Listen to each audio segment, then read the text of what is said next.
Expand has an X in it, which reminds us to multiply out. As I've got double brackets, I can apply the FOIL method. F stands for first. I multiply the first term in each bracket together. Here, x times x will give us x squared. O stands for outside. I multiply my two outside terms together. Here, x multiplied by negative 9 will give us negative 9x. I stands for inside. I multiply my two inside terms together. Here, positive 5 multiplied by x will give us positive 5x. And finally, L stands for last. I multiply the last term in each bracket together. Here, positive 5 multiplied by negative 9 will give us negative 45. We now simplify, which means to collect like terms. And like terms have the same combination of letters, including powers. Looking along the line, I've got x squared, and I've got no other term ending in x squared. So I'll write that down. I've got negative 9x plus 5x. They're like terms, as they both end in single x. Always start with the positive if I have a positive. So I've got plus 5, subtract 9. Well, 5 subtract 9 will give us negative 4. So I've got negative 4 lots of x. And I've still got negative 45. Factorise fully, 9x squared plus 6x. Well, factorise means to put back into brackets. A way of remembering is factorise has a C in it, which looks a bit like a bracket. If you see two terms, you always try single brackets first. You always want to take out the highest common factor from both terms. Looking at our number terms, here I have 9 and 6. Well, the highest common factor in 9 and 6, in this case, is 3. Looking at our letters now, here I've got x squared and I've got single x. Well, the highest common factor in x squared and single x is actually single x. Now, opening my single bracket, what do I times 3x to get back to 9x squared? Well, I know 3 times 3 will give us the 9. As I've got x and I want x squared, therefore I'm missing single x.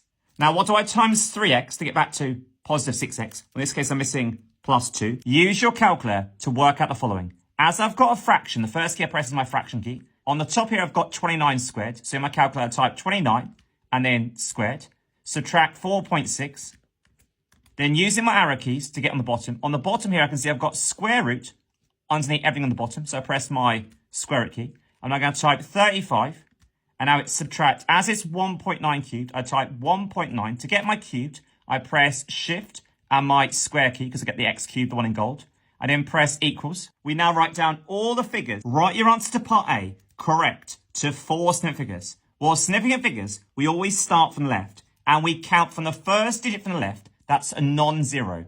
So as 1 is our first digit from the left, that's not 0. That's my first significant figure.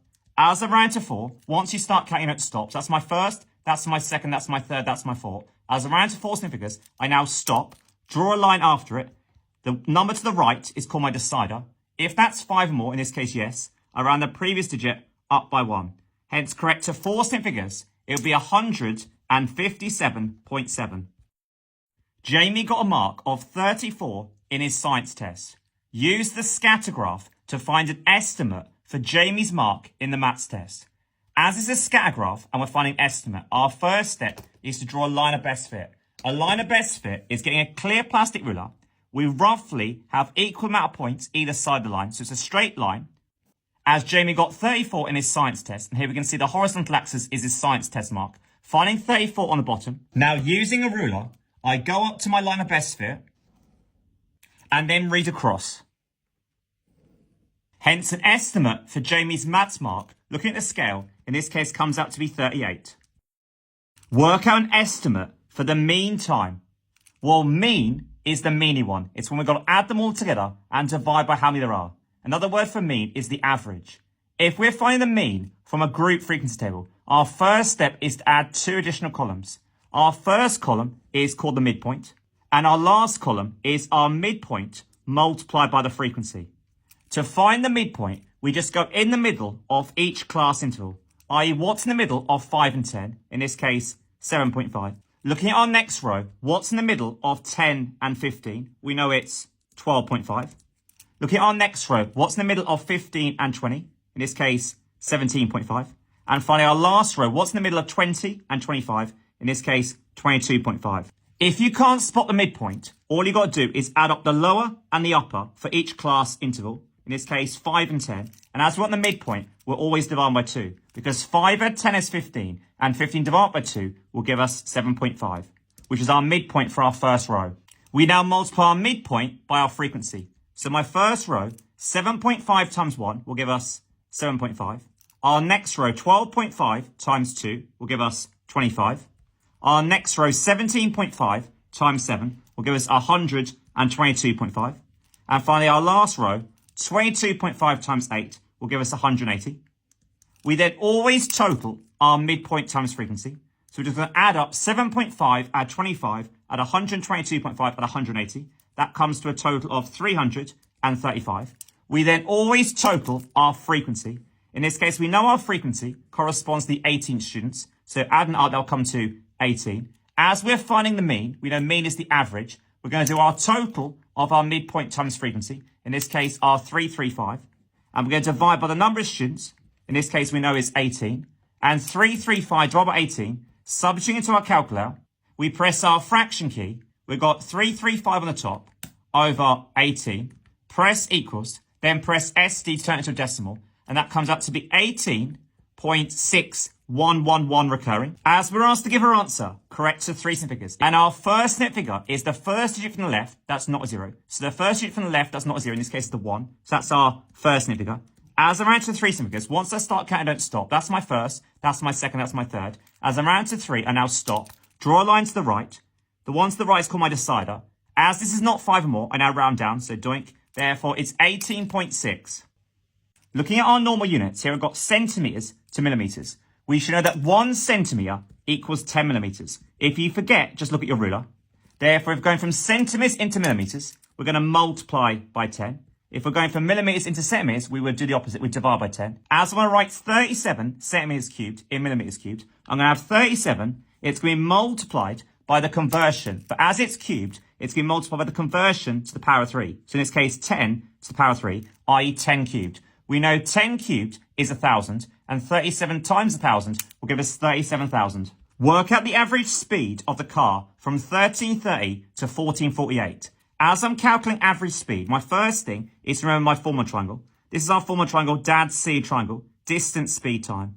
As I want average speed, S is speed, so cover up on you want, in this case, S for speed. Whatever you're left with is your formula. So speed equals D is distance on the top. We should know a horizontal line in a triangle. That means to divide. So it's then divided by T, where T is the time.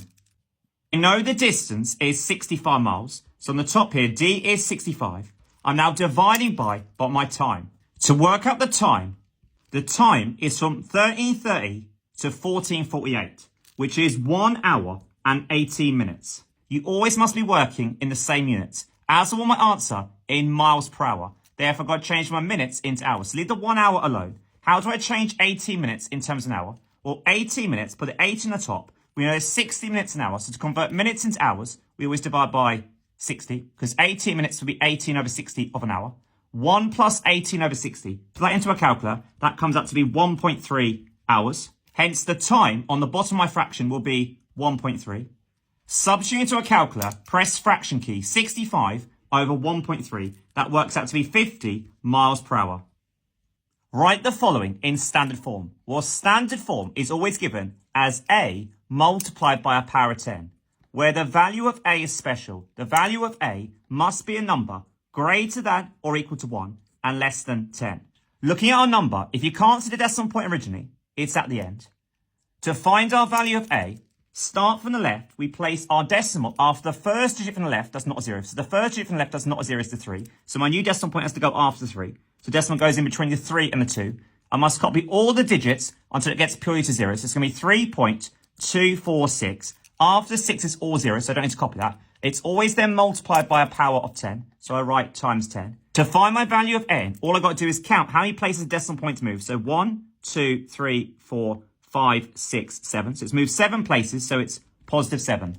Write the following as an ordinary number. Well, an ordinary number is removing this powers of 10.